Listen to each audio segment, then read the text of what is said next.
Hi అండి. Hello. ఎలా ఉన్నారు? అందరూ బాగున్నారా? నేనైతే మంచిగా ఉన్నా అండి. చాలా రోజులైతుంది అసలు వీడియోస్ చేయక. ఏదో కాసేపు అట్లా ఎక్కడ పడితే అక్కడ కూర్చున్నప్పుడు లేదా వంటలు చేసినప్పుడు అవి మాత్రమే పెట్టడం జరుగుతుంది. కొంచెం వేరే పనిలో ఉండే నా వీడియోస్ కోసం చూసే వాళ్ళకి మాత్రమే నేను ఈ విషయం చెప్పదలుచుకున్నా. మొన్న మా అత్తమ్మ వచ్చిందని చెప్పాను కదా అండి. మా అత్తమ్మ గురించి చెప్తున్నా. మా ఆయన నాకెళ్ళి వస్తాడు కోపంగా. అయితే ఏమైందంటే కొంచెం ఫ్యామిలీ విషయాలు మెల్లగా మాట్లాడుకున్నాము మా అత్తమ్మ నేను. ఇద్దరం మాట్లాడుకున్న తర్వాత కొంచెం డిస్టర్బెన్స్ అయినాము. సరే కొంచెం సాడ్ మూమెంట్ నుంచి కొంచెం ఆమెను నవ్వుపిద్దామని చెప్పేసి ఏం చేసిన, నా వీడియోస్ ఉండే యూట్యూబ్లో. సో తనకి ఓపెన్ చేసి చూపించాను అన్నమాట. మా హస్బెండ్ సెల్ నుంచి చూపిస్తే చూసింది, నవ్వింది. ఏంటిది ఇది అని అన్నది. వీడియోస్ అత్తమ్మ ఎవరు అని అంటే, ఎవరు ఎందుకే నువ్వే కదా అని చెప్పేసి అని అన్నది. అన్నాక అవునా నేనేనా అని చెప్పేసి నేను అన్నా. చూసింది, నవ్వింది, నవ్వి ఏమన్నా వస్తున్నాయా అని అన్నదండి.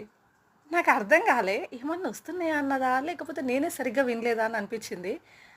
మళ్ళీ అడిగింది, ఏమన్నా అత్తన్నాయా దీంట్లో మరి అని అన్నది. అని అంటే లేదత్తమ్మ ఏం లేదు అంటే ముఖం మార్చేసింది. ఇట్లా ముఖం ఇట్లా తిప్పింది. మనం తిప్పుతాం చూసిల్లా, ఆడవాళ్ళు తిప్పడంలో భలే హుషారు ఉంటారు చూడు, అవి అట్లా తిప్పింది. అంటే ఇక నేను అనుకున్నా లేదో ఇక ఏం రాలేదు అని అంటే ఇక గంతే ఉన్నట్టున్నది. ఈ అత్తగారికి ఎంత సంపాదించినా మిగతా వాళ్ళు సంపాదిస్తున్నారు కదా అని అంటారు. సంపాదించకపోతేనేమో దేనికి ఇది దేనికి వచ్చింది, తిన్నదరగాక ఐదు అని అంటారు. అట్లనే అన్నది. తిన్నదరగాక ఎందుకు ఈ వీడియోలు అని అంటుంది. ఏం చెప్పాలో చెప్పిగా. ఏదో ఉప్పోసకి ఏదో ప్రశాంతతకి కాసేపు మనతో మాట్లాడడానికి ఎవరు ఉండరు, కాసేపు వీడియోలనన్నా కాసేపు సరదాగా ఉందాము, ఏదైనా పాట పెట్టుకోనో లేకపోతే మనకు సంబంధించినటువంటి ఏదైనా విషయాలు బయట వారికి చెప్పడానికి, ఓ నలుగురికి చెప్పడానికి. అవసరం ఉన్న వాళ్ళు వింటారు, అవసరం లేని వాళ్ళు వినరు కదా. సో అట్లా అని చెప్పేసి చాలామంది వీడియోస్ చేస్తూ ఉంటారు. ఎన్నో బాధలు ఉంటాయి వాళ్ళ వెనకాల, ముందటట్లా కనిపిస్తారు. డబ్బులు రావాలంటే ఎంత కష్టపడాలండి. ప్రతిరోజు వేరే వేరే లొకేషన్స్కి వెళ్తారు, చాలామంది రెడీ అవుతారు పాపం గంటల తరబడి. మంచి మంచి కంటెంట్స్ ఉంటాయి, అందరికి ఉపయోగపడే కంటెంట్స్ ఎన్నో ఉన్నాయి. ప్రతి ఒక్కరికి ప్రతి ఒక్క విషయము అవసరమే ఉంటుంది. సో ఎవరు ఎన్ని రకాలుగా వీడియోస్ చేసినా కూడా అది ప్రతి ఒక్కరికి ఏదో ఒక విధంగా అవసరము ఉండే ఉంటుంది.